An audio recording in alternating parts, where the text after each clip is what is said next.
Sí, en Inicio. este momento. Bueno, buenas tardes, pues ya muy bien como lo asentaba pues la licenciada Gutiérrez. Esta es su última unidad de la asignatura y que como muy bien también ella lo mencionaba, es un, digamos, es un eje transversal que está a lo largo pues hoy por las 12 comunitarias. La importancia que cada uno de estos temas tiene digamos, es por continuidad, o sea, es una forma eh, longitudinal en la cual pues está desarrollado este eje. ¿Qué es lo que vamos a ver el día de hoy? Bueno, parte, digamos, de las generalidades que siempre hay que hacer como un contexto sobre el cual se desarrolla esta parte de gestión y luego también la parte, hablar como gestión de riesgos y el abordaje desde las diferentes formas de gestión, ¿verdad?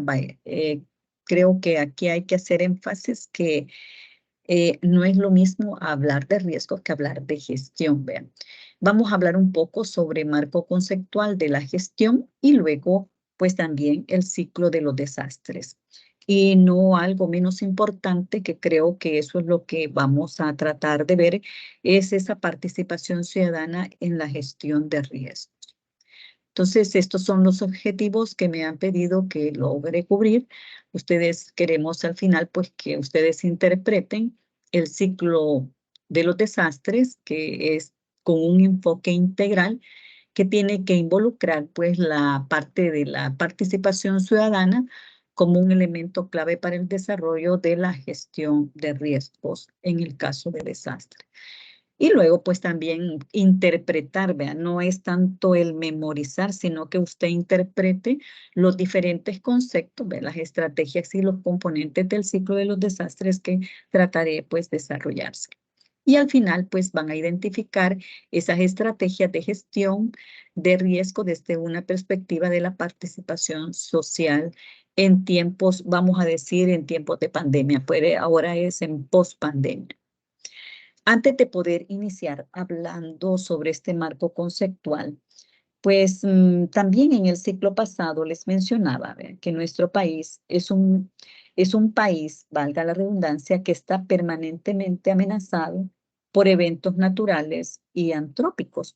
Llámese a los antrópicos porque está la intervención del hombre para que pueda suceder, digamos, en poco a los salvadoreños una desgracia, ¿ve? Los cuales han generado también incontables emergencias o desastres a lo largo de nuestra historia. Por lo tanto, pues el Ministerio de Salud, en este caso específico y en el cual, pues, en el que va a ser usted parte de este ministerio como recurso de salud, tiene como responsabilidad hacer frente a este tipo de problemas de salud y que están generados por este tipo de situaciones. Y esto pues hace necesario definir condiciones de organización y coordinación para disminuir los factores de riesgos en salud que se incrementan cuando estas situaciones ocurren.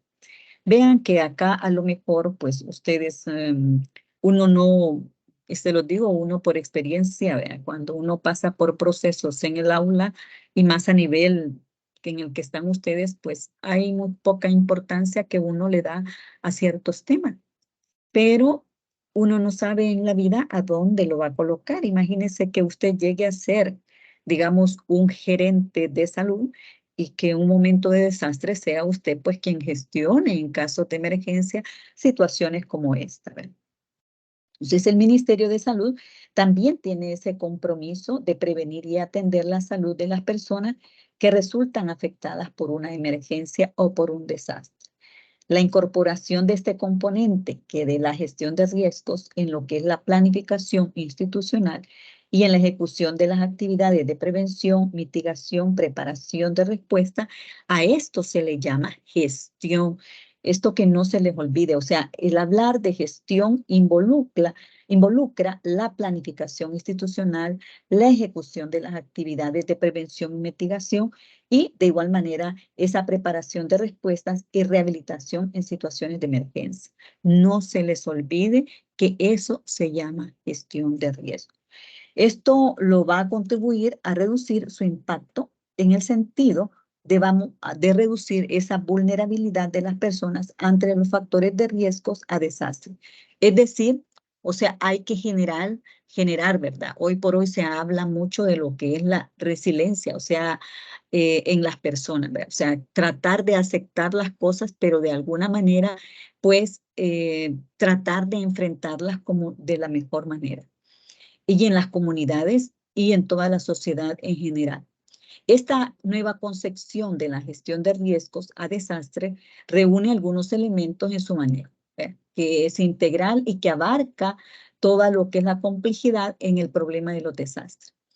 Acá existe, digamos, un Plan Nacional de Gestión de Riesgos a Desastres, que es la herramienta que, como muy bien se los manifestaba, la planificación que define el marco general de actuación de la institución en las áreas y componentes de gestión de riesgo. O sea, cada ministerio y cada institución tiene, digamos, en esa complejidad su forma de actuar en momentos de desastre. No es un documento operativo. O sea, esta parte de la gestión o lo que yo les estoy mencionando. No es, sino es un marco político. Recuérdense que todo, digamos, toda acción o todo lo que ustedes ven operativamente en este país tiene un documento que es operativo y que se le llama, digamos, como un marco político y estratégico que concreta lo que es la planificación estratégica de la reducción, en este caso, de riesgo, y facilita esa articulación sistemática e integral con los planes de desarrollo institucional. Este plan se ejecutará a partir de esa articulación del esfuerzo de todas las dependencias de la institución. Recuérdense que aquí ustedes pueden hablar de protección civil. Ahorita tenemos una alerta verde que la ha dado primero el Ministerio del Medio Ambiente, ¿ve? El Ministerio del Medio Ambiente, o sea, es toda una coordinación sistemática y estratégica con los diferentes ministerios. Y en este caso, digamos, la Secretaría de Vulnerabilidad, que es la que mira directamente o que ustedes escuchan decir, es que miren el Ministerio de Gobernación, que es la responsable y que es en un momento determinado, pues también aún la vocera de poder dar a conocer algún evento en nuestro país. En este esfuerzo, digamos, del primer nivel de planificación para desastre, la Secretaría de Estado, que tiene como referencia el Plan Nacional de Protección Civil, Prevención y Mitigación. Ese fundamento es, digamos, principal de este plan en el desarrollo de esta experiencia y la efectividad en el diseño de los procesos. Entonces, para todo esto, digamos, que vamos a ver en su conjunto, las acciones estratégicas, se van a plantear ciertas líneas de acción que deben ser llevadas a la planificación operativa institucional para su ejecución. Por lo tanto, basados en esto, vamos a hablar de este marco conceptual de la gestión integral de los desastres. ¿A qué se refiere esto?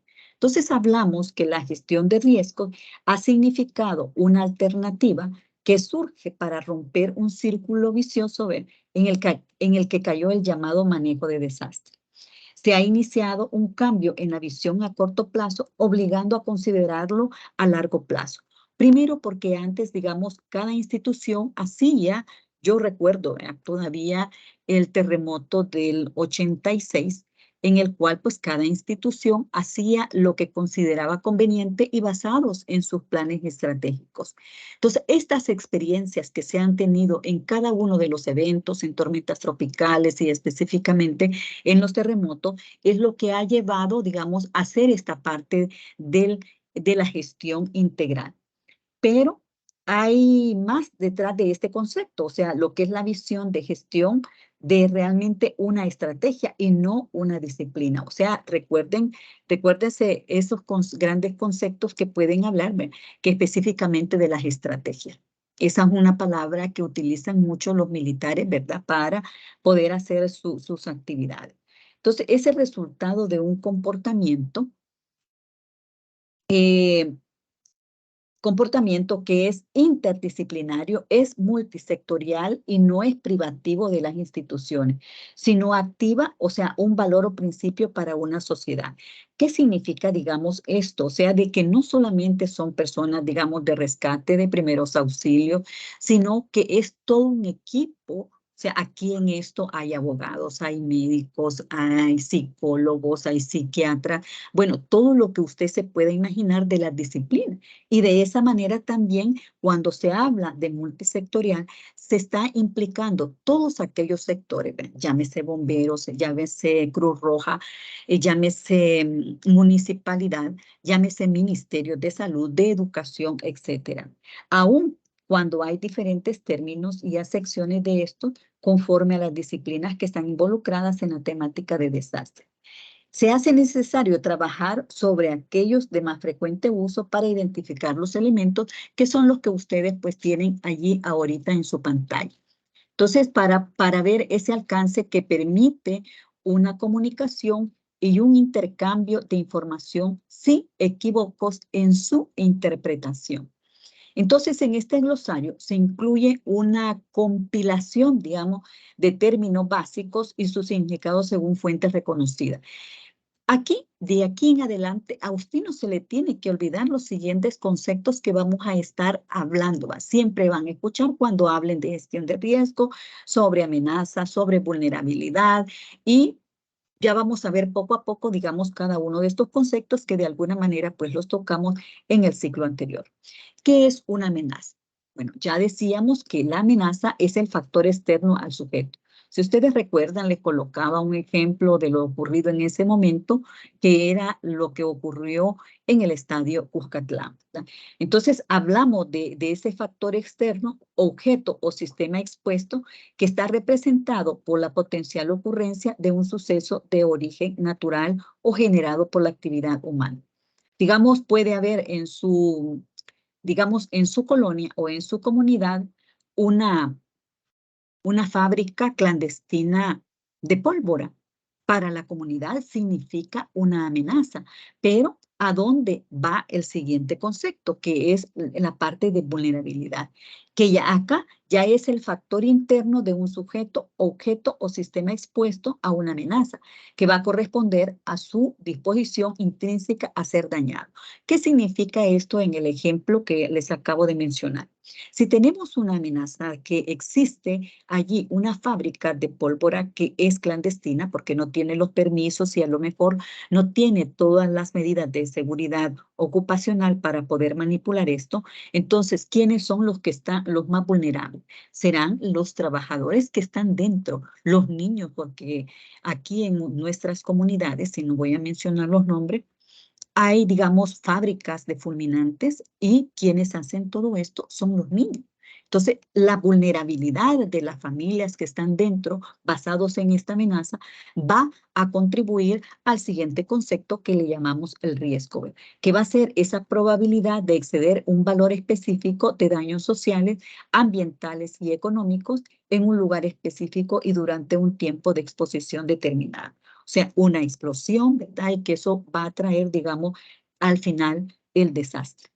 El riesgo está también relacionado con esa probabilidad de que se sufran ciertos daños que dependen no solo de esta amenaza, sino también de la susceptibilidad y la capacidad de reacción en donde está lo que les mencionaba, la vulnerabilidad. Y fíjense bien en ese ejemplo que yo les colocaba. De allí la necesidad de estudiar cuidadosamente para tener, digamos, una estimación de ellos. Entonces, para esto vamos a hablar también de lo que es el alcance de la gestión de riesgo. Aquí, paulatinamente, se ha llegado a la conclusión de que el riesgo mismo es el problema fundamental y que el desastre es nada más un problema derivado. O sea, vean la relación entre el riesgo y desastre. El riesgo y los factores de riesgo se han convertido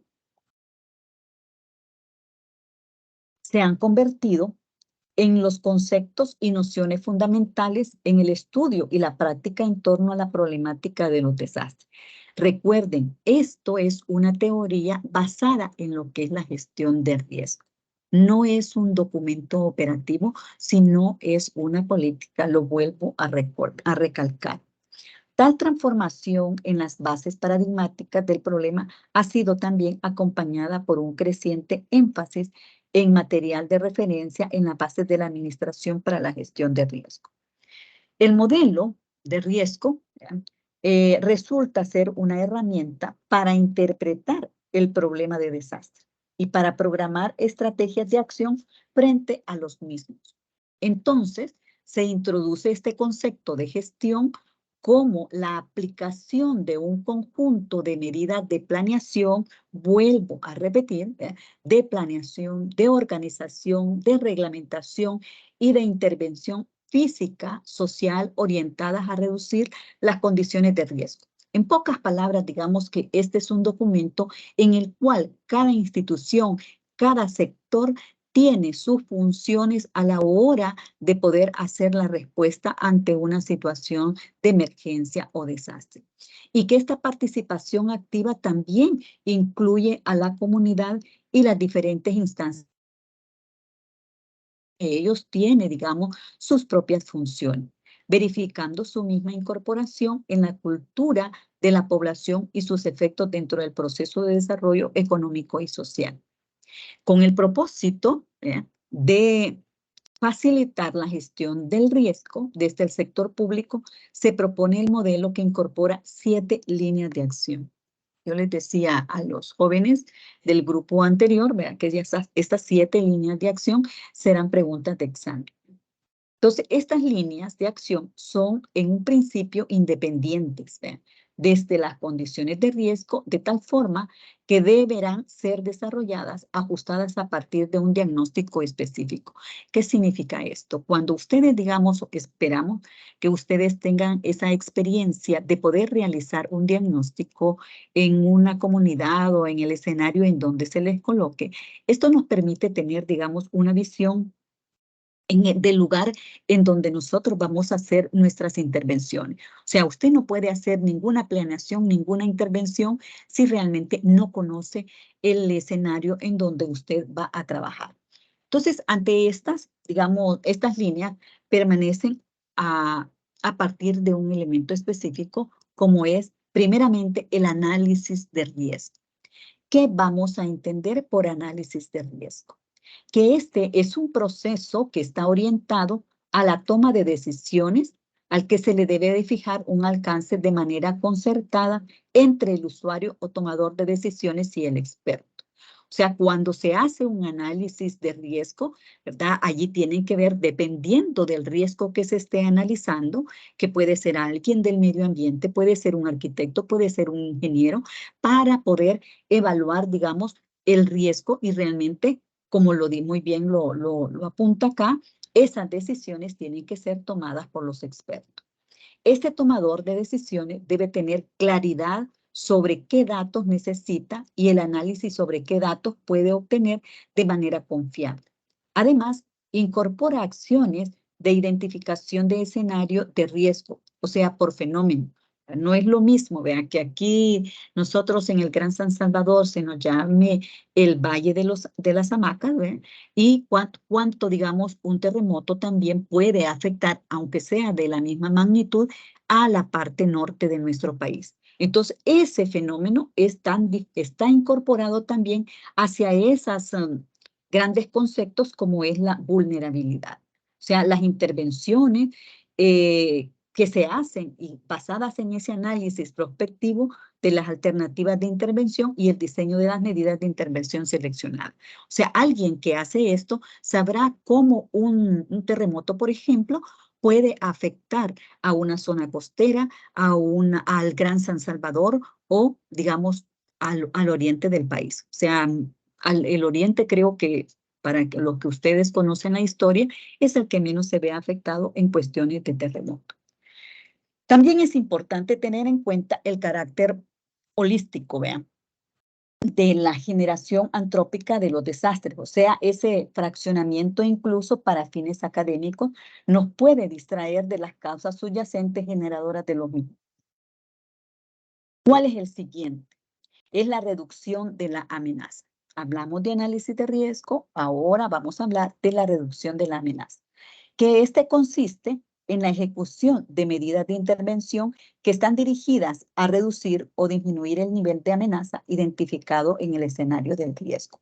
Entonces, de acuerdo, digamos, con este estudio de los fenómenos amenazantes, algunos de estos no pueden ser intervenidos para reducir su magnitud, principalmente del grupo de los naturales, o sea, se refiere a los huracanes, a los sismos o terremotos, ¿verdad? Pero que ningún fenómeno también natural externo puede ser intervenido, pero se transforman en desastres por la interacción social o todo eso que el ser humano hace, ¿verdad? Ahora más que nunca, digamos, la intervención en nuestro planeta, ¿verdad? O sea, eso es lo que hace, digamos, que el desastre sea peor y que nos coloca ante esa vulnerabilidad.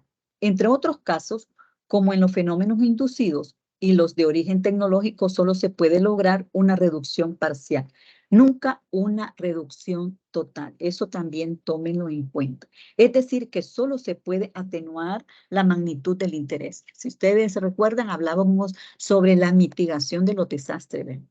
Y luego vamos al tercero, que es la reducción de la vulnerabilidad, que esta consiste en la implementación y ejecución de medidas de intervención que están dirigidas a reducir o disminuir el nivel de vulnerabilidad identificado en el escenario de riesgo.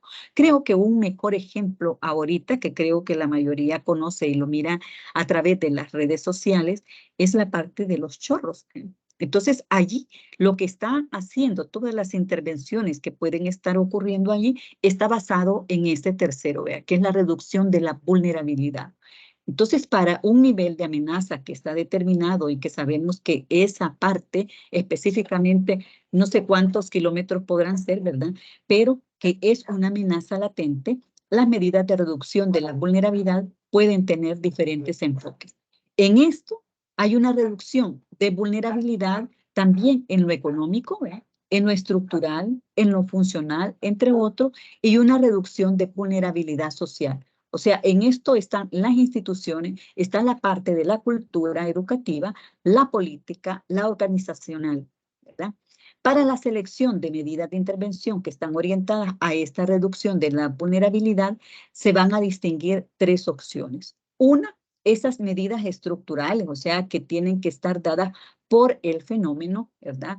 O sea, cómo puede, digamos, una tormenta o un huracán o un terremoto, y por esas medidas también no estructurales que tienen que analizarse también por fenómeno, y medidas no estructurales que también son transversales, las cuales actúan sobre esa vulnerabilidad de manera integral, sin estar asociadas a un fenómeno específico. Por ejemplo, hay información y divulgación pública, hay capacitación comunitaria y el fortalecimiento del sistema educativo.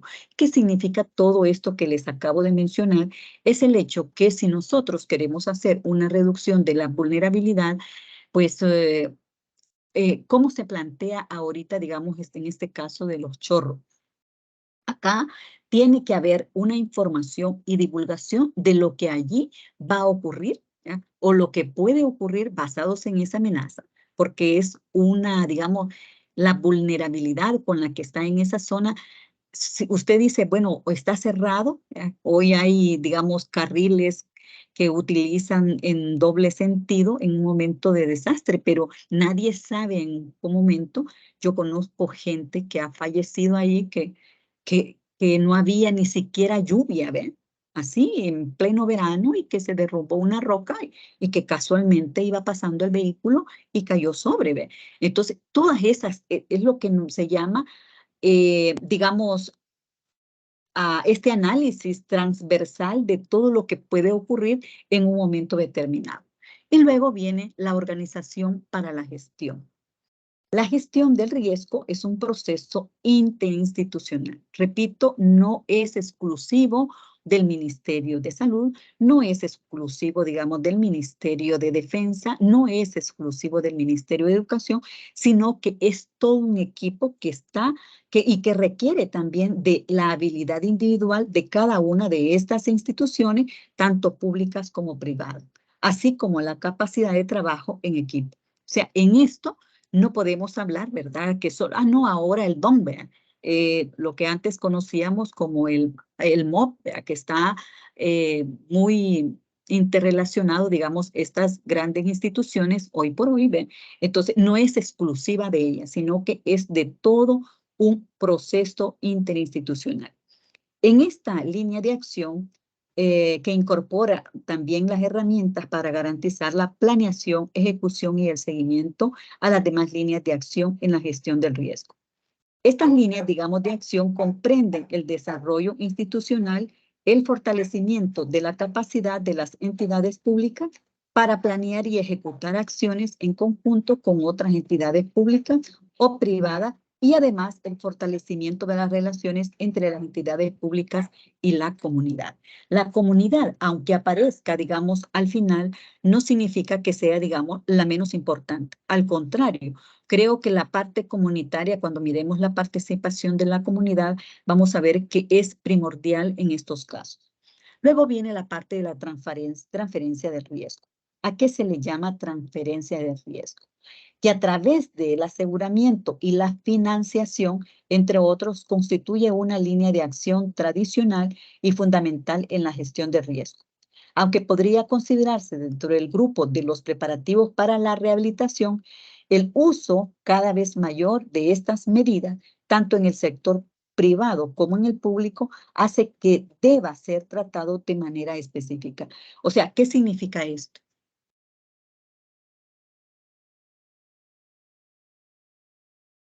¿Te dejó de compartir?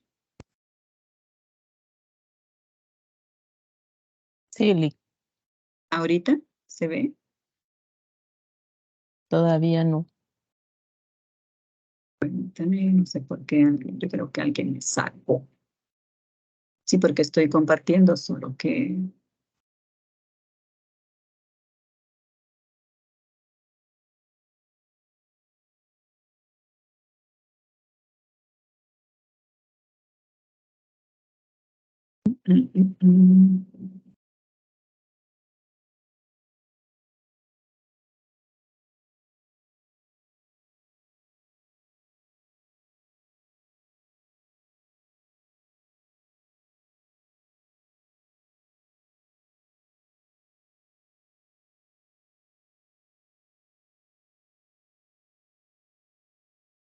Me dice si se comparte. Hoy sí se ve. Se ve. Vale. Estábamos en esto. ¿Ya? Si lo podemos colocar en la transferencia. ¿Ve? Entonces les decía aquí que, digamos, tanto el sector privado como el público hace que deba ser tratado de la misma específica. O sea, tiene que haber una inversión quizás previa antes de que ocurra un desastre. Y luego viene la parte, digamos, de los preparativos. Vamos a adelantar. Los preparativos para la respuesta a emergencias. En esa secuencia para la generación de desastres, diferentes puntos corresponden a situaciones de perturbación de la relación cotidiana con el entorno y que corresponden a las situaciones de emergencia e igualmente en cualquier parte de la secuencia se puede presentar una crisis institucional que tiene como principal causa el no estar preparado para las emergencias. Para esto, yo creo de que, bueno, hoy este mes de octubre, digamos, se hacen todos los simulacros a nivel de todas las instituciones, creo que es el 10 de octubre, que coincide pues con el terremoto del año 1986 y creo que considera que ese es el día para poder hacer todas las instituciones. Estamos en la F, que hay preparativos para la respuesta de emergencia y una de las cuestiones que yo creo que en todos los países, ya vamos a ver el Sendai, que es un documento que viene de Japón, la parte de los simulacros es importante para una situación y que eso contribuye pues al salvar vidas de muchas maneras. Y luego pues entonces, para dar una respuesta adecuada y oportuna, se requiere desarrollar preparativo a nivel institucional, interinstitucional y comunitario. Vamos a ver en estos preparativos se incorporan acciones de organización, coordinación, capacitación, entrenamiento, inventario de recursos, aislamiento, procedimientos operativos de respuesta, simulaciones y simulacros de operaciones de respuesta, entre otros. Y este tiene como objetivo de lograr salvar vidas, lo que les mencionaba, reducir también el sufrimiento y disminuir la pérdida de bienes. Entonces, dentro de estos preparativos para la rehabilitación y reconstrucción, corresponden a medidas no estructurales, o sea, tendientes a establecer una orientación y capacidad inicial para desarrollar acciones de recuperación y luego de que haya sido también recuperada la etapa de la atención a la población. O sea, dentro de esto quizás lo importante es lo que yo les decía, o sea, cada institución tiene su plan de emergencia, su plan de evacuación, pero de nada sirve a veces tener grandes documentos como este que les estoy mencionando si realmente no se divulga, si realmente no se pone en práctica, si realmente no hay difusión, si realmente no se hacen simulacros para poder apoyar en esta parte, ¿verdad? O sea, ya todos reaccionamos de diferente manera, pues esa es otra cosa, pero los preparativos deben de ser de esta. En este aspecto, vamos a ver también un escenario internacional que está dentro de esas políticas, ¿verdad? Y el marco institucional que tiene también como objeto dar sustento a este plan. O sea, este está sustentado específicamente a una revisión de los documentos que respaldan el abordaje de la gestión integral de riesgos en el ámbito de la salud pública. En ese punto, estamos en el escenario internacional. ¿Qué es el marco de acción de Sendai? Ustedes saben que parte de esto, pues, eh, Japón quizás es de los países que por su misma vulnerabilidad en el cual están, son los más preparados. Entonces, y que este marco de la Sendai fue aprobado en la tercera Conferencia Mundial de las Naciones Unidas sobre la reducción de riesgos de desastre, que fue celebrada del 14 al 18 de marzo del 2015, o sea, en Japón. Entonces, significa, ¿verdad?, que hay muchos países que se está trabajando en relación a la reducción de los riesgos en desastre. En este marco de Sendai para la reducción de riesgos que contempla del 2015 al 2030, durante esta conferencia todos los estados sentaron bases sólidas para que este nuevo marco de acción posea un enfoque basado en las personas y donde las temáticas estén relacionadas a la salud como salud comunitaria, como el sistema de salud, atención de emergencias, además de pandemias y de epidemias que también ya fueron incluidas en este documento. También reiteraron su compromiso de abordar la reducción del riesgo de desastre y el aumento de la resiliencia ante los desastres como un renovo sentido de urgencia en el contexto de desarrollo sostenible, la erradicación de la pobreza y de integrar como corresponde tanto la reducción de riesgos. Si ustedes ven, digamos, es un documento que es integral. Se habla que para poder enfrentar todos estos tipos de desastres, también hay que, digamos, superar la pobreza, ¿verdad?, especialmente en nuestros países, los mal llamados que estamos en vías de desarrollo y seguimos siendo subdesarrollados, ¿verdad?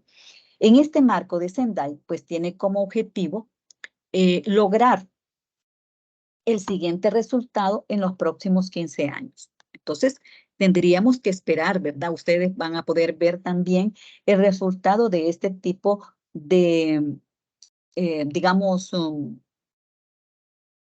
de referencia y realmente que si este documento tiene todas estas formas de poder enfrentar los desastres, pues también la mitigación es la que va a ayudar a reducir todas estas cuestiones de emergencia y la reducción sustancial del riesgo de desastres y de las pérdidas ocasionadas por los mismos, tanto en vidas, en los medios de subsistencia y salud, como en bienes económicos, físicos y sociales, culturales, ambientales de personas y de las empresas y las comunidades y realmente de los países.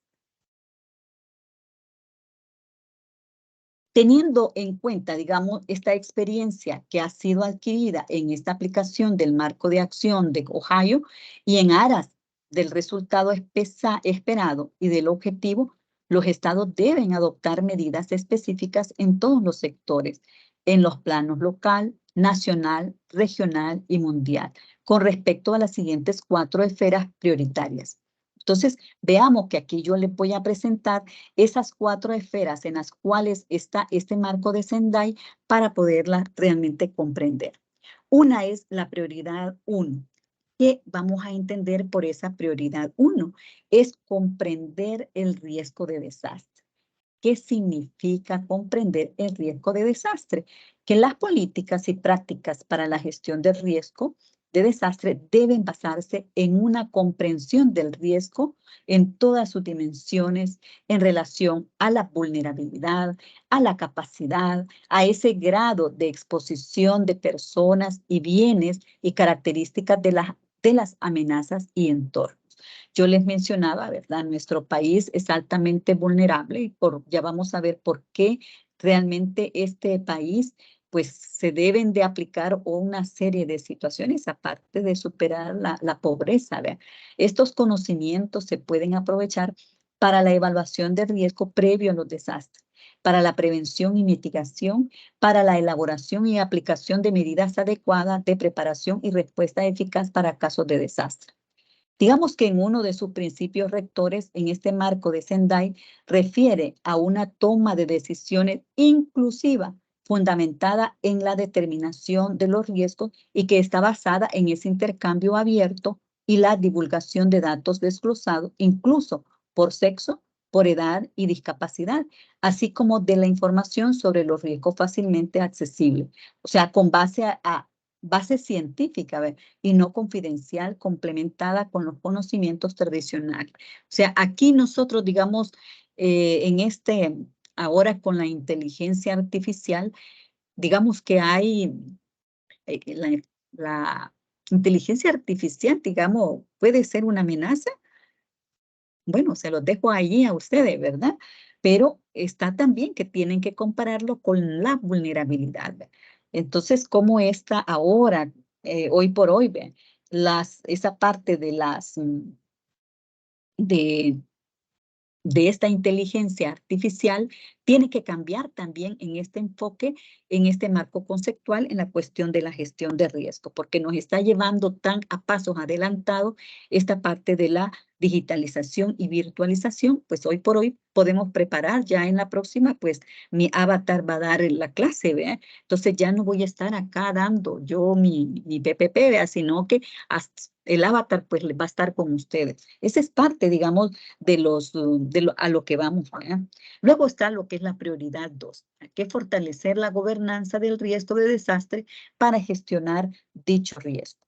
En esta gobernanza están los planos nacional, regional y mundial y es de gran importancia para una gestión eficaz y eficiente del riesgo a todos los niveles. Aquí es necesario contar con objetivos claros, con planes, con competencias, directrices, coordinación en los sectores y entre ellos, así como con la participación de actores pertinentes. Pues dicho de paso, en esta asignatura también se les enseña a elaborar, ¿verdad? Planes, proyectos, objetivos y que esos objetivos pues llevan hacia una acción y en este caso pues cuando ya les toque desarrollar objetivos basados cuando ya sean ustedes parte, digamos, de la gestión de una institución, ya puedan tener claro estos principios.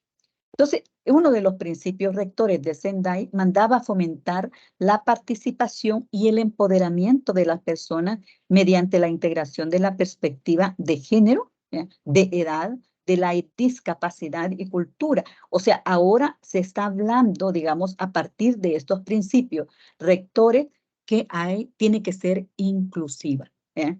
El liderazgo de mujeres y de personas jóvenes. Cuando ustedes tengan esa experiencia, van a ver cómo la comunidad, digamos, es la primera en poder activar un sistema de emergencia y no solamente de activarla, sino también de ser la responsable directa para poder solventar en su momento determinado una situación de emergencia. y que por lo tanto el fortalecimiento de esta gobernanza de riesgo de desastres para la prevención, mitigación, preparación, respuesta, recuperación y rehabilitación es necesario y que además fomenta la colaboración y las alianzas entre mecanismos e instituciones en la aplicación de los instrumentos pertinentes para la reducción del riesgo de desastres y el desarrollo sostenible. Digamos, en las últimas experiencias que hemos tenido en nuestras comunidades, habían, digamos, personas líderes y lideresas de las comunidades que pertenecían a las famosas mesas municipales, que, digamos, estaban capacitadas en la parte de la protección civil y que están basadas también en esos diagnósticos, en esos mapas de riesgo que cada comunidad tiene y que basados en una mesa en donde están todo, en un equipo multidisciplinario y multisectorial, partían, digamos, para poder en un momento activar ciertas alarmas. Luego viene la prioridad 3, que es invertir en la reducción del riesgo de desastre para la resiliencia. Esta es una palabra que con la pandemia se hizo famosa, o sea, es eso, como en pocas palabras ponerse en el zapato de los demás. Las inversiones públicas y privadas para la prevención y reducción del riesgo de desastres mediante medidas estructurales y no estructurales son esenciales para aumentar la resiliencia económica, social, sanitaria, cultural de las personas y las comunidades. Estos factores pueden impulsar la innovación, el crecimiento, la protección de la cultura y la creación del empleo. Fíjese que en esto ustedes cada día pueden hacer como un análisis de los riesgos. El día de ayer ocurrió un accidente, ¿verdad?, en una ferretería, en el cual pues hubo una pérdida de vida. Y eso, allí vamos otra vez, ¿verdad? ¿Cuál era la amenaza? ¿Cuál era la vulnerabilidad para que se diera el riesgo? Entonces, hay que, digamos, hacer un análisis y la interpretación, porque hoy por hoy, vean, recuérdense que hoy con esta cuestión de la inteligencia artificial pueden ocurrir que el rumor, ¿verdad?, puede provocar también otra serie de análisis o no tan análisis, ¿verdad? Pero pues nosotros queremos pensar, ¿verdad?, que tenemos que formar estudiantes con pensamiento crítico, ¿ya? Para poder, digamos, que usted haga un análisis de todos estos componentes. Usted tiene el día de ayer, ¿verdad?, ese accidente y puede, basados en este tema, hacer un análisis de las amenazas y de la vulnerabilidad que pudo haber ocurrido en esa situación de que hubo una pérdida de vida el día de ayer. Entonces, digamos, en esto a prioridad del sector salud tiene relevancia algunos aspectos. Y esto, digamos, potenciar las inversiones en instalaciones vitales, en particular y hospitales. O sea, aquí todo, ¿ve? Ustedes, bueno, hoy por hoy no conocen la Facultad de Medicina, pero cuando la conozcan, van a ver que nuestro edificio es así. Voy a decir la expresión, no porque lo sea literal, es un monstruo. Y cuando hablamos de un monstruo, es el edificio más grande de la ciudad universitaria. Ese edificio que fue construido en los años 70, digamos, es antisísmico. ¿Qué significa eso? Que tiene, digamos, un temblor allí de 4. Si usted está en el quinto piso, se siente de 7, ¿verdad?, porque se mueve al compás del movimiento y eso puede a veces provocar también que las alarmas se den y que si nosotros no estamos preparados y que no existe un conocimiento previo de los escenarios, pues también pueda provocar otro tipo de accidente, no en sí por el fenómeno, sino por nuestra vulnerabilidad, ¿verdad?, personal. Entonces, en esto, cuando hablamos de potenciar también esas inversiones en instalaciones, vamos a ver que también cada ministerio tiene que hacer, digamos, su análisis de vulnerabilidad para poder evitar este tipo de situaciones. Aumentar también la resiliencia de los sistemas sanitarios nacionales, incluso integrando la gestión del riesgo de desastres en la atención primaria. O sea, atención primaria, secundaria y terciaria de salud, especialmente a nivel local. Ustedes sabrán, bueno, que en un momento determinado, a lo mejor por el nivel en que están, no saben que también el ministerio está distribuido jerárquicamente por esto, ¿ve? Primer nivel, segundo nivel, tercer nivel. Ustedes preguntarán, ¿quiénes son los de primer nivel? Son las unidades comunitarias de salud. Los de segundo nivel, digamos, son los hospitales de segundo nivel como el San Juan de Dios, de San Miguel, de Santana, el de Usulután, y los del tercer nivel, que son ya los de especialidades. Llámese Bloom, llámese maternidad, Rosales, etcétera. Entonces, esos, digamos, es la manera en cómo está distribuido. Entonces, el hecho de querer, digamos, tratar de en que a cada nivel se promueva y se fortalezca los medios de capacitación en el ámbito de medicina aplicada a desastre, apoyando y capacitando a grupos de atención sanitaria comunitaria en lo relativo a los enfoques de reducción de riesgos de desastre. O sea, hay, digamos, recursos en el caso de enfermeras que son especialistas en casos de desastre, médicos que tienen que ser atendidos, o sea, los cirujanos, que son los más específicos que en este caso pues les toca estar en las emergencias y son los responsables en un momento determinado, porque allí hay otra cuestión que lo van a ver en otra comunitaria, que es la clasificación que se hace de los heridos cuando se llega ya a este nivel. Y luego fortalecer, que sería el otro, el diseño y la aplicación de políticas inclusivas, y los mecanismos de protección social, incluso mediante la implicación comunitaria, integrados con programas para mejorar los medios de vida y el acceso a servicios sanitarios básicos, incluso de salud materna, neonatal e infantil, la salud sexual y reproductiva, la seguridad alimentaria y la parte de nutrición. Entonces, el otro, vamos a ver que es incluir a las personas con enfermedades crónicas y potencialmente mortales, debido a sus necesidades especiales. Esto para gestionar sus riesgos antes, durante y después de un desastre. ¿Qué significa eso? De que, bueno, cuando ustedes ya estén en tercer año, que estén llevando enfermedades transmisibles, van a ver también las enfermedades que son crónicas, ¿verdad? Como la insuficiencia renal, como la diabetes, los hipertensos, que son personas que en un momento de desastre o el lugar en donde ellos les están abasteciendo el medicamento, se puede romper esa cadena y las personas no pueden tener el medicamento y esto puede agravar, digamos, la salud de estas personas. No es en sí el desastre el que agrava las personas, sino es el hecho del acceso o que no se previó en este caso que se está haciendo y que está incorporado en este documento ahora, ¿ver? Que deben de estar, digamos, en qué momento o qué es lo que se va a hacer antes, durante y después de un desastre con este tipo de grupo, con este tipo de enfermedades.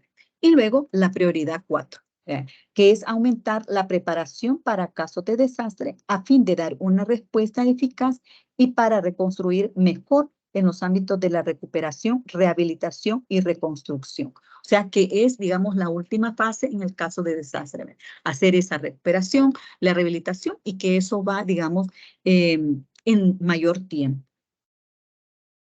En este caso, ya terminamos de ver la parte de la gestión, vamos a hablar sobre los ciclos de desastres. Entonces, aquí en esta imagen podemos ver la forma continuada que tiene el ciclo de los desastres y por lo tanto, pues por eso es un ciclo. ¿Ven?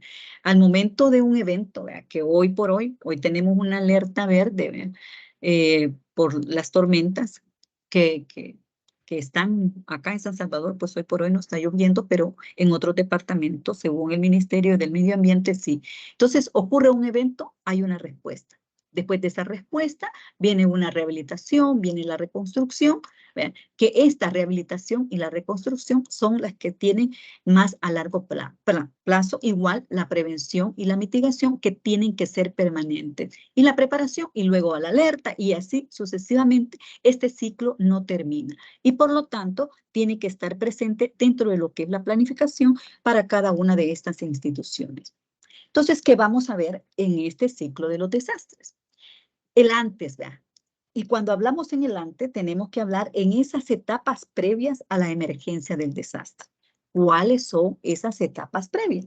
Primero, la prevención. ¿Qué significa la prevención?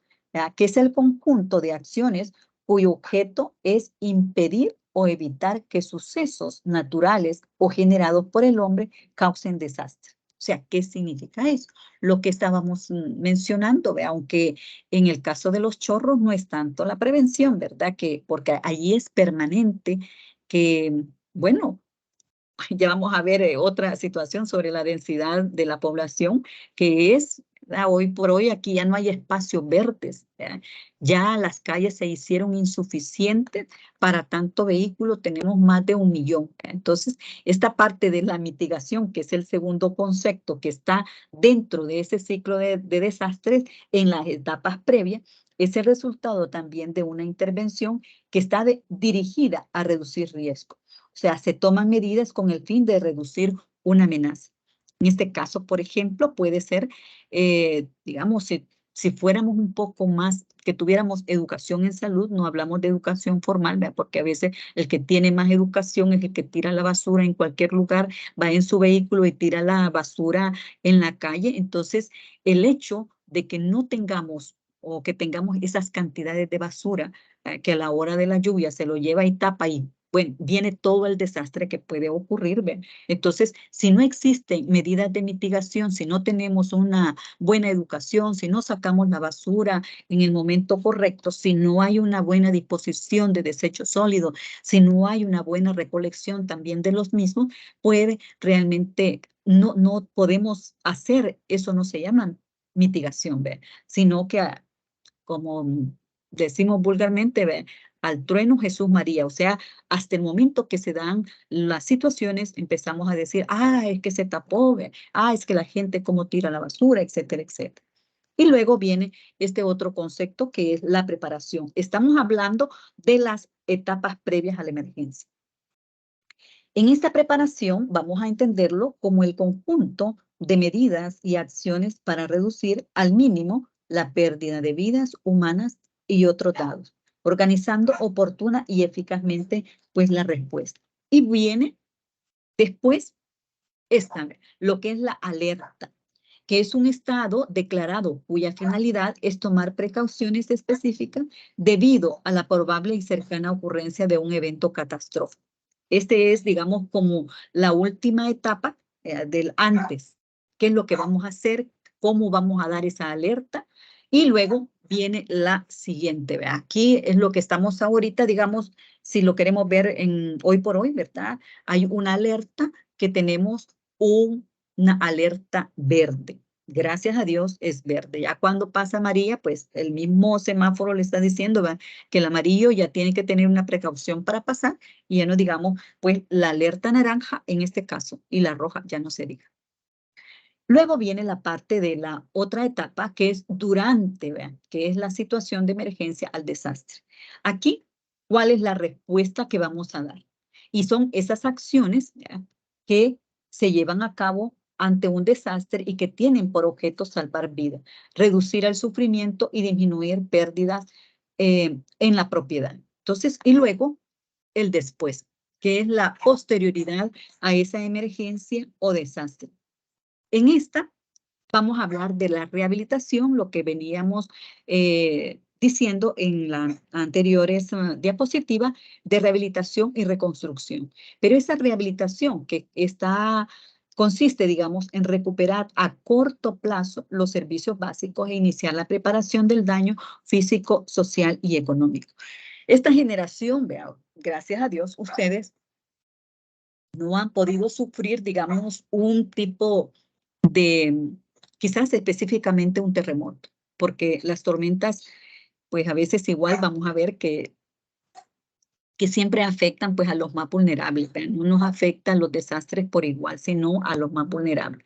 Entonces, en esta parte de la reconstrucción, que va a ser el proceso de preparación a mediano y a largo plazo del daño físico, social, económico y a nivel de desarrollo igual o superior al existente antes del desastre. En esta reconstrucción todavía estamos, vean, con daños que quedaron del terremoto del 86, ya no digamos del 2001, que fueron 2, que todavía hay edificios que todavía no se sabe qué se va a ocurrir con ellos. ¿Ven?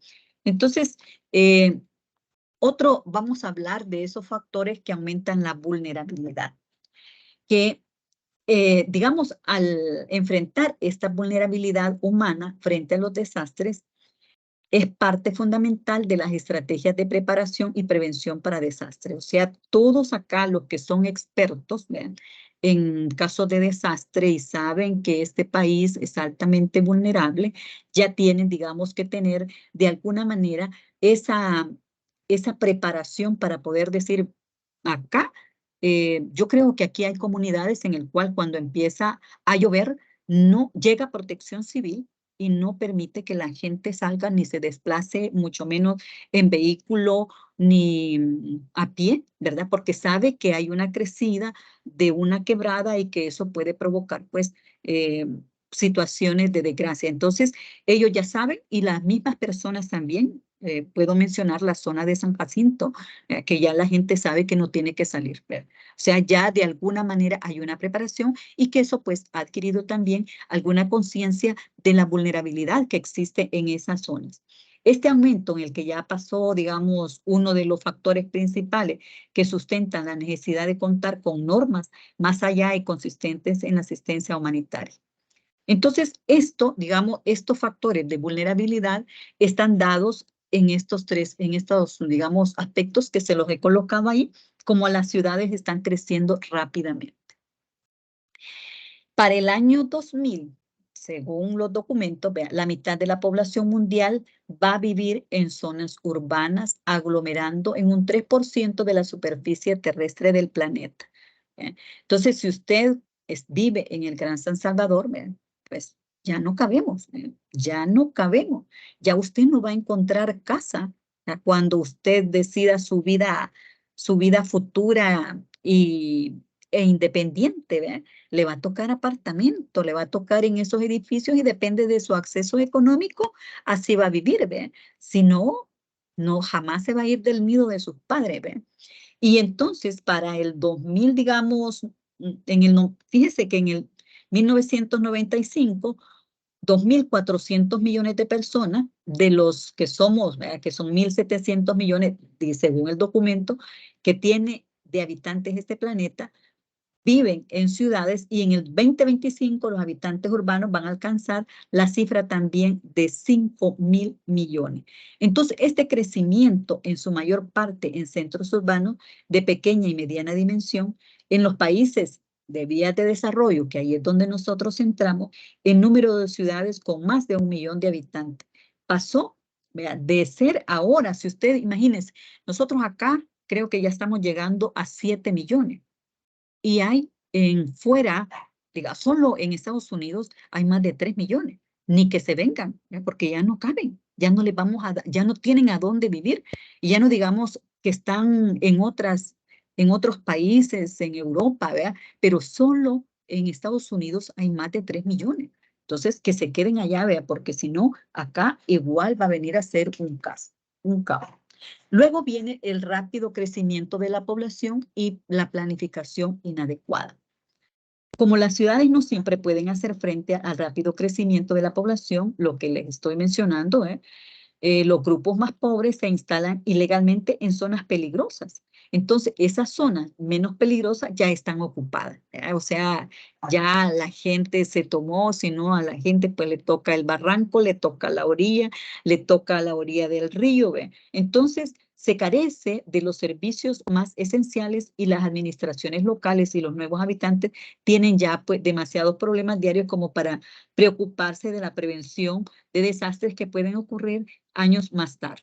Entonces yo les ponía un ejemplo para aquellos que conocen Multiplaza y que enfrente de Multiplaza hay una comunidad que se llama La Cuchilla, que como muy bien lo dice el nombre, fue una cuchilla que quedó cuando se construyó, digamos, esa bifurcación de esas dos calles entre la Panamericana y la que da hacia Antigua Cuscatlán. Entonces quedó esa cuchilla y una familia empezó a usurparla, 2 familias, 3 familias, ahora son más de 100 familias que viven ahí. Entonces, ¿qué significa que vivan ahí? Son ilegales, pero si usted pasa, esa gente tiene vehículo, esa gente tiene cable, tiene una serie de cosas, pero no tiene servicios básicos. Y ese servicio básico, si cuentan, es porque los están tomando en una forma pirateada. Robarse la energía, uno la roba y la demás lo distribuye. Entonces, sí, digamos, las municipalidades se hacen cargo, lo que dice acá, ¿ven? Para darles los servicios básicos, están como legalizando lo ilegal. ¿Ya? Y así hay muchísimas comunidades. Les pongo ese ejemplo porque yo sé que andan ahí por Multiplaza y que conocen esa comunidad que está enfrente y que nosotros muy bien la conocemos porque la trabajamos en un momento determinado.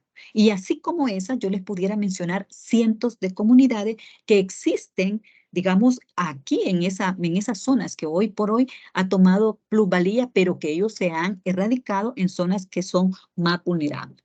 Entonces, los edificios de ladrillos sin una estructura de cemento resultan muy peligrosos.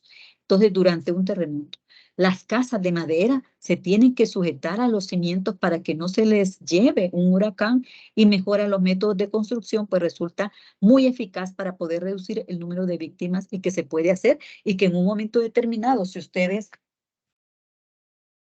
pues, en una situación de planeación, están estas comunidades incluidas, ¿ve? Para poderle dar la asistencia y que no hayan pues pérdidas ni daños tampoco en esa población.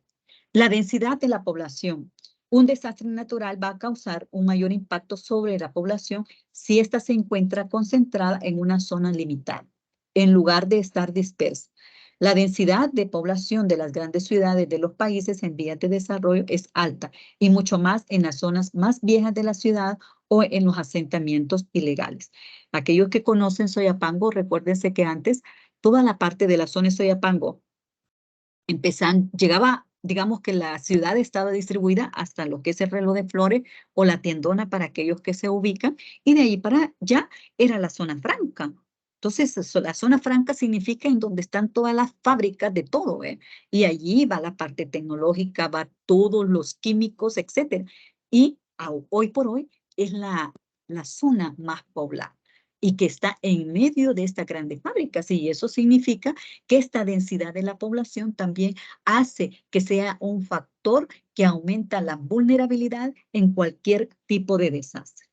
Luego viene lo que es el desequilibrio ecológico. Un rápido desarrollo urbano altera los ecosistemas y locales y esto puede provocar desastres naturales. La falta de sistemas de alcantarillados apropiados, ¿ven? La usurpación ilegal en vías fluviales. Yo estuve en una tormenta hace poco en el cual el San Miguel, lo que era el centro de San Miguel, no se podía, un vehículo no podía. Si allí parecía ya la laguna de Olomeda, ¿ve? Las tuberías tapadas hasta que se logra quizás 3 horas que el mismo, porque con todo cemento tampoco ya no consume el agua, ¿ve? Entonces, esa parte de las vías fluviales que no han sido, digamos, modernizadas, y hoy por hoy tanto, digamos, infraestructura que se está construyendo en la parte vial, ¿verdad? También ojalá que ayude en lugar de, digamos, en riesgos. En estas cuestiones se habla de desarrollo versus subdesarrollo, ¿verdad? Además, la deforestación también ha causado la erosión de las laderas, haciendo que los habitantes sean vulnerables a los desprendimientos provocados por las lluvias torrenciales. El abuso de la utilización de las aguas freáticas ha llevado al hundimiento del terreno, haciendo que las zonas sean más vulnerables a las inundaciones o a los terremotos. La utilización de cemento ha cambiado la capacidad del suelo de absorber agua. Vean, si ustedes pueden ver en la mayoría de ríos, antes aquí por San Miguelito, ese río que pasa allí, pues lo secaron porque era, digamos, como un medio de subsistencia que la gente sacaba la arena para poderla vender. ¿Ve? Y somos los humanos, ¿ah? Que estamos provocando eso. La parte también en el siguiente, que es la dependencia de servicios e infraestructuras. Los habitantes de las ciudades dependen de las infraestructuras y servicios públicos y resulta difícil para la población afrontar sus necesidades cotidianas si no hay corriente eléctrica o si los puentes se han derrumbado o los teléfonos no funcionan. Bueno, ahora, hoy por hoy, pues, digamos que los teléfonos, aunque sean móviles, pero hay una quizás característica, ¿verdad? Que dice, no, es que hoy anda teléfono y no podemos, pero media vez se vaya la energía, se vaya, como dicen los cubanos, el wifi, ¿ve? Y ya usted ya no puede accesar a otro, y si no anda saldo no puede llamar, y si no, bueno, no es tanto, digamos, que nuestros teléfonos también sean parte ahora de que dependamos de ese tipo de servicio, pero digamos, en una situación, usted tiene que tener la manera de cómo comunicarse, digamos, con su familia. Tras el terremoto que sacudió, digamos, digamos que fue en México, el derrumbamiento de hospitales causó la muerte de personal médico y dificultó también aún más la atención médica requerida. Gracias a Dios aquí en el 86, bueno, el Bloom, recuerdo el San Rafael de Santa Tecla, que fueron los que más daños sufrieron, pero no hubieron, digamos, no se lamentó la muerte del personal médico. Vamos a la otra, que es la concentración de edificios políticos, económicos e industriales. Aquí ustedes escuchan y dicen el centro de gobierno, ¿ve? Porque allí está, digamos, la concentración de todos estos edificios, ¿ve? Y que los habitantes de las ciudades dependen de la infraestructura y servicios públicos, y que resulta también difícil para la población afrontar sus necesidades cotidianas si no hay corriente eléctrica o si los puentes se han derrumbado o los teléfonos no funcionan. Entonces, al ver, digamos, esta concentración de edificios políticos, entonces hay viviendas demasiado cerca de las industrias. Lo que les decía, el ejemplo específicamente de Soyapango, porque no ha dejado de ser una zona franca. Y la mala gestión de los residuos también industriales, lo que le mencionaba, el peligro de desastres tecnológicos. La concentración masiva de edificios políticos, industriales y financieros en una zona limitada puede tener repercusiones regionales, nacionales o incluso internacionales. Eh, digamos, imagínense que la concentración allí, menos mal que allí no hay hospitales, ¿verdad? Y que están dispersos por otro lado, pero solo usted imagínese que ocurra, digamos, aquí un terremoto y ya el Rosales está en Nejapa, trasladar a esta gente hacia allá con las dificultades de la estructura vial que hoy por hoy tenemos, ¿ve? Que hoy usted vivía, digamos, cerca de la universidad y en 10 minutos, ¿ve? No, ahora se tarda 1 hora usted para llegar a la universidad con esos congestionamientos. Y esto es 724, no que es horas pico, ¿ve? Aquí ya no hay ni horas pico, ni mucho menos hay, digamos, vías alternas, como antes decía, no, hay una vía alterna, no, todas ahora colapsan, vean. Entonces, y luego, aquí ven, en esa parte que les decía, que los más pobres son los más vulnerables. Los desastres urbanos resultan muy selectivos por lo que se refiere a las personas afectadas, siendo los más pobres los más vulnerables, quienes le pueden permitir evitar que vivan en barrancos que son propensos o al desprendimiento tras una tormenta o un terremoto, o en zonas pantanosas o márgenes de los ríos propensas a inundaciones estacionales. Cuando ustedes tengan la práctica, van a ver que también la gente saca ventaja de este tipo de desastre, ¿ven? Que lo ven en una forma de vida, porque si ellos siguen viviendo allí, todas las atenciones de todas las instituciones están sobre ellos. Y allí llega la comida, llega todo. ¿Ya? Camas se hacen de todo. ¿Ya? Entonces, hoy por hoy, pues, no hay esa situación. Pero, repito, ¿ya? Cuando usted tenga la experiencia, va a saber que realmente a veces la gente permanece en eso porque son, digamos, ellos saben, ¿ya? La comunidad sabe que ellos van a ser atendidos en forma prioritaria.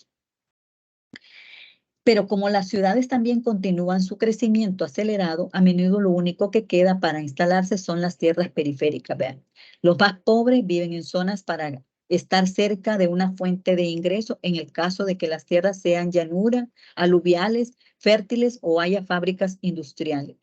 Las soluciones convencionales adoptadas para la mitigación de un desastre urbano en los países desarrollados no se pueden aplicar fácilmente a los grupos urbanos más pobres. Realmente resulta difícil hacer respetar unos códigos de construcción o medidas de zonación, porque acá se da una situación, ¿verdad? Se supone que hay un ministerio que da como el aval para que la gente construya, pero como por la plata baila el mono, ¿vea? Entonces, como se pierde esa ética y, bueno, se construye y luego, pues, hace quizás en una tormenta, no recuerdo ahorita, en una zona de la San Francisco, donde permitieron que una gran colonia, ¿verdad? Con una gran plusvalía, se construyera sin los permisos. Bueno, y la mitad de esa colonia se hundió, ¿verdad? Y quedaron incomunicados. Entonces, como que esa parte también que para poder reducir esta vulnerabilidad está también enfocada en estos técnicos que tienen que hacer las evaluaciones respectivas. Luego viene lo que es el enfoque social de los desastres. Entonces, que pueden ocurrir en cualquier parte de nuestro planeta, afectando sectores siempre más vulnerables de las comunidades, ocasionando condiciones de miseria, destrucción, hambre y dolor. Tradicionalmente ha existido un error al considerar los desastres solo en la etapa de la respuesta, es decir, de la atención de damnificados, en que aparecen las ambulancias con su sirena, las tiendas de campaña, hospitales de emergencia y la distribución de socorro, lo cual constituye también solo la punta del verdadero problema.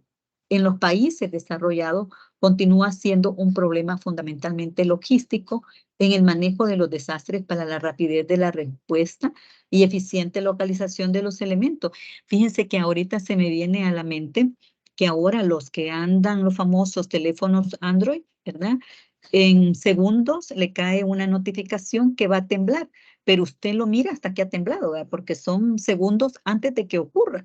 En cambio, digamos, bueno, dicen que en la universidad, ya esta es una reventa que la cual no tiene sustento, pero que estuve en un temblor allí y hay todo un sistema de alerta que va a ocurrir.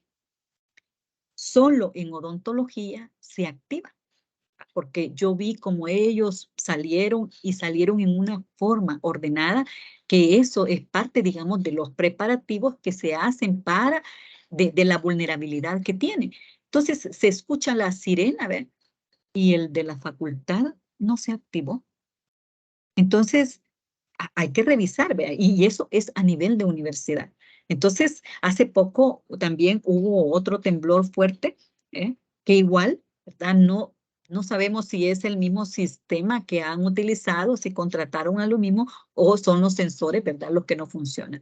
Pero si usted lo ve, por ejemplo, en México o en otros países, ¿ve? Las sirenas se activan como 5 minutos antes de que ocurra el terremoto. Entonces, esta parte, digamos, de esos enfoques que tenemos que tener para poder reducir, digamos, los riesgos específicamente de las pérdidas de vida. Entonces, en ese caso, es necesario también reflexionar y buscar las explicaciones de la vulnerabilidad en los procesos causales de todo tipo social, económico y político, de tal forma que nos permita identificar el porqué de la incapacidad de las poblaciones para enfrentar y recuperarse del impacto de los desastres y mucho menos prevenirlos o mitigarlos en el futuro. Vamos a hablar de estos términos básicos, ¿verdad? Que repito, estos los van a escuchar ustedes a lo largo, aquí y en cualquier otra parte del mundo, ¿verdad? Siempre que se hable de gestión de riesgos o de desastre, siempre van a aparecer estos 7 términos, ¿verdad? Lo que es alarma, que es el aviso o señal que se da para que se sigan instrucciones específicas de emergencia debido a la presencia real o inminente de un evento catastrófico. Dice que tuve yo la oportunidad de estar en las zonas costeras y ellos sí tienen un sistema de alarma cuando hay inundaciones y ellos saben en qué momento deben y activan todo es un parlante para poder que la gente ya sabe hacia dónde tiene que ir y no esperar una doble llamada, ¿ver? Ya salvo aquellos que realmente siempre, vean, hay tipo de aptitudes en las cuales ustedes van a luchar también en su vida, ¿ver? La emergencia, que es toda situación donde existe peligro inminente a la vida de la persona, el equilibrio social, económico y ecológico de un lugar o comunidad.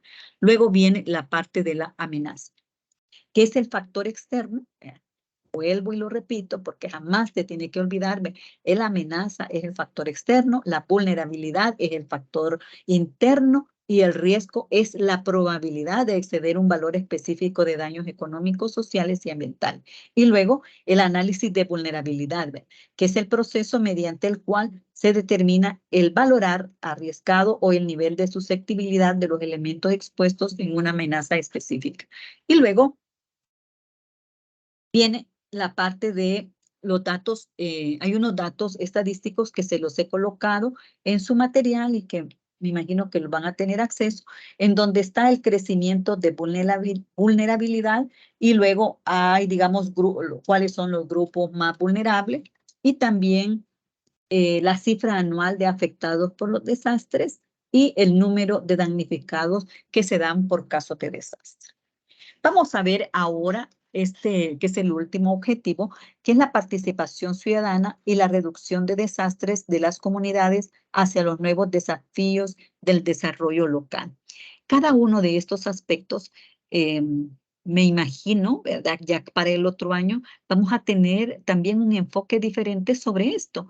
Cada vez la vida va cambiando y ahora, repito, con la cuestión de la inteligencia artificial, pues puede que estas situaciones se puedan, a través de la inteligencia, pues mitigar un poco esta cuestión de los desastres. Entonces, hablamos de esta participación ciudadana, que es el apartado, digamos, de la ciudadanía que debe ser partícipe de la gestión de riesgo. Yo ya se los mencionaba también en la asignatura anterior que la participación comunitaria es vital en estos casos de desastre, porque son los únicos que conocen su comunidad. Y cuando se habla de comunidad, no se habla en esa forma peyorativa que todos la comprendemos y tratamos de darla, sino que comunidad somos todos, que vivimos, digamos, podrá decir usted, vive en la residencial tal, vive en la colonia tal, pero son comunidades y cuando se habla de comunidad, yo creo que, no sé si ya vieron su concepto, ¿verdad? Que es un grupo de personas que viven en un lugar geográficamente determinado y que tienen objetivos comunes y que comparten una serie de situaciones. Entonces, ante ese concepto de comunidad es que estamos hablando que es, digamos, usted en su comunidad, somos comunidad universitaria también, ¿verdad? Porque estamos en un lugar específico o vamos a estar, ¿verdad? Allí y compartimos, ¿verdad? Todos los que están allí, pues quieren ser profesionales en un momento determinado, comparten intereses comunes. Entonces, cuando se habla también de esta participación ciudadana, se refiere el espacio político, es decir, cómo los miembros de la sociedad civil, en su derecho que le otorgan la facultad de ser ciudadano o ciudadana, se incorporan en un proceso de participación que les permite involucrarse. Voy a ir terminando porque tengo actividad a las 3:30, que involucra el bienestar de la sociedad a participar y que esto de la participación significa que la gente sea capaz de estar activamente presente en los procesos de toma de decisiones. O sea, ellos son los únicos que pueden decirle, mire, esto se puede hacer. ¿Vean? No es otra gente externa, a veces uno coloca técnico, ¿vean? A veces cuando nosotros llegamos como personas externas, usted dice, esta gente, ¿por qué vive así? Ay, ¿por qué realmente hoy esto lo tienen de esta manera? Si yo estuviera acá, no. Nosotros como personal externo no podemos simplemente hacer como sugerencia. Nosotros llegamos a ayudar a que la gente analice sus condiciones en las cuales puede realmente poder resolver algún problema. De ambos sectores se crea esta relación dialéctica de la ciudadanía, ¿verdad? O sea, la participación ciudadana es esa relación de los vecinos, de los ciudadanos con los poderes públicos. O sea, es necesario siempre que la comunidad tenga palabra en digamos, en estos planes, ¿verdad? Entonces, el fin de la participación ciudadana es que la ciudadanía se apropie del poder local y fortalezca su autonomía para poder solventar los problemas o necesidades locales desde sus propios recursos. Cuando ustedes hagan un diagnóstico de la comunidad, parte de ese diagnóstico es que ustedes miran los recursos con que cuenta la comunidad. Y dentro de estos recursos están los recursos materiales, los recursos humanos. Imagínense que en una comunidad exista un médico, ya sabe que ese recurso podrá servir en una situación de desastre. Que en la comunidad exista o viva el promotor, también es un recurso en el cual se puede echar mano para poder, digamos, solventar lo que ha ocurrido en una comunidad específica. Y así sucesivamente, a saber qué otro tipo de recursos tenemos. Si hay una señora que vende tortillas, lo que significa que en un momento de desastre, probablemente esta tortillería continuará apoyando a la comunidad en vender esas tortillas. Entonces, todo eso es necesario que usted conozca cuando esté dentro, digamos, de un espacio o de un escenario. Entonces, al final, para terminar, el fin de la participación ciudadana es que la ciudadanía se apropie, repito, del poder local y fortalezca su autonomía. Entonces, esto es, digamos, lo que les traía. Y acá,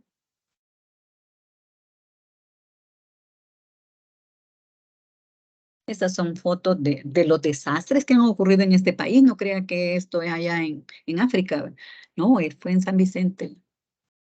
Esto fue en la zona, pues, de aquí de La Paz, de las últimas tormentas en las cuales pues, participamos como universidad. Y alguien va a ver este doctor ya. Y aquí ve la política también de la participación ciudadana, por lo menos ya existen, digamos, documentos que nos permiten también guiarnos. Antes no existía. Yo recuerdo que en el 2003 creo que se hicieron la inclusión de estos contenidos a la formación de los médicos. Al final creo que solo nosotros continuamos porque eran todas las facultades de medicina, pero sí que creo que es necesario. Sé que no tienen preguntas, así que pasen una feliz tarde y espero pues que se haya comprendido y que haya logrado cubrir los objetivos que me habían previsto para esta clase. Pasen una feliz tarde. Gracias, licenciada Sí, muchas Gutiérrez, por el gracias, espacio, licencia. ¿verdad? Estaremos Por este pendientes que nos espacio. envíe las preguntitas de examen Ah, para no, estos eso no chicos. no lo duden. No Muchas lo gracias, le duden. agradecemos Sí. mucho su participación y bueno, si no tienen preguntas, jóvenes, eso sería todo. Espero que hayan logrado comprender y poner atención en toda la clase también. Sí. Feliz tarde. Muy bien, gracias, excelente. Pasen todos muy buenas tardes.